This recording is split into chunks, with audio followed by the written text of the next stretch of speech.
अस्सलाम वालेकुम, मैं हूँ उर्वा और आप देख रहे हैं ice and spice YouTube channel. आज आपके साथ क्रिस्पी लच्छा पकौड़ा की रेसिपी शेयर करने जा रही हूँ। बाज़ औक़ात क्या होता है कि जब हम पकौड़ा बनाकर रखते हैं थोड़ी देर बाद वो सॉफ़्ट हो जाता है, तो ये सॉफ़्ट ना हो और क्रिस्पी किस तरह से बनाए जाते हैं यही मैं आज आपको बताऊँगी। तो रेसिपी को आपने आखिर तक ज़रूर देखना है।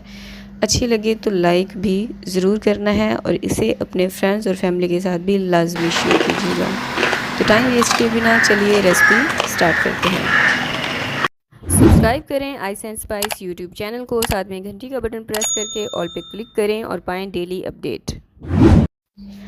तो जी बिस्मिल्लाह करके रेसिपी स्टार्ट करते हैं। यहाँ पर मैंने 3 आलू लिए हैं और बड़े साइज़ के लिए हैं। इनको मैंने अच्छे से धो के और पील ऑफ कर लिया है। इसका छिलका मैंने उतार लिया है।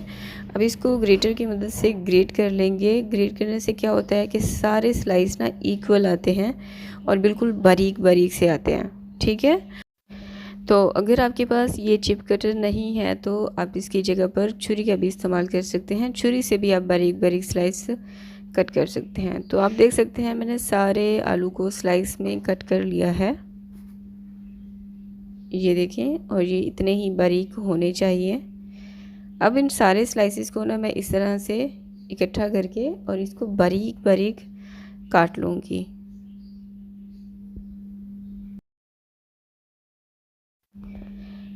तो आप देख सकते हैं मैंने तमाम आलू को काट लिया है। अब इस पॉइंट पर इनको वॉश करने की ज़रूरत नहीं है क्योंकि पहले से ही मैंने इनको बहुत अच्छे से वॉश कर लिया था। अब अगर मैं इनको वॉश करूँगी तो इनमें मज़ीद पानी ऐड हो जाएगा जो कि हमें नहीं चाहिए। अब इन तमाम कटे हुए आलूओं को एक बाउल में निकाल लेंगे और मसालों में मैंने लिया है कुटी हुई लाल मिर्चें 1 खाने का चम्मच, नमक आधा चाय का चम्मच या फिर अपने जायके के मुताबिक, धनिया कुटा हुआ 1 खाने का चम्मच, लहसुन और अदरक का पेस्ट 1 चाय का चम्मच, ज़ीरा साबुत ज़ीरे का इस्तेमाल किया है मैंने, ये 1 चाय का चम्मच। अब इन तमाम मसालों को और आलू को चिप्स को अच्छे से मिक्स कर लेंगे और यहाँ पर मैं इस्तेमाल कर रही हूँ बेसन 4 खाने के चम्मच और सारा एक साथ नहीं डालेंगे, पहले थोड़ा सा डालें, उनको अच्छे से मिक्स करें और फिर बाकी का डालें इस तरह से।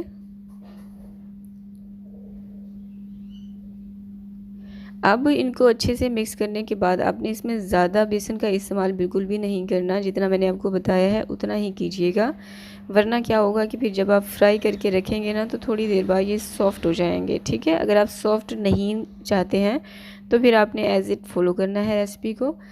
अब ये देखें फ़ौरन से यहाँ पे अब बेसन डालने के बाद ना आपने इसको रेस्ट नहीं देना, बल्कि फ़ौरन से ही आपने इसको फ्राई कर लेना है। ऑयल को मैंने गर्म होने के लिए रख दिया था, मीडियम हॉट ऑयल था।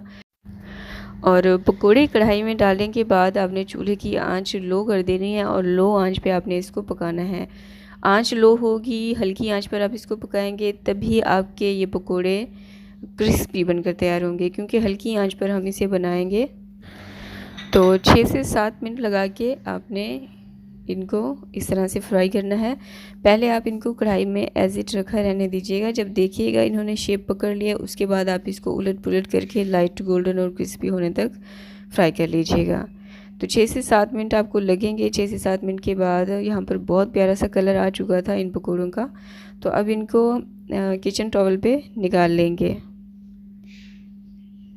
रेसिपी देखते हुए यहाँ तक पहुँच चुके हैं तो मुझे ये बताएं किस किसने वीडियो को लाइक किया है, किस किसने थम्स अप दिया है। अगर नहीं किया तो जल्दी से वीडियो को लाइक कर दीजिए।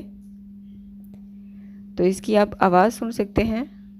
इसको सर्व करें चटनी के साथ या फिर केचप के साथ, ये आपकी अपनी मर्ज़ी है। और ये बहुत क्रिस्पी बनकर तैयार होते हैं। अभी मैं आपको इनकी आवाज़ भी सुनवाती हूँ।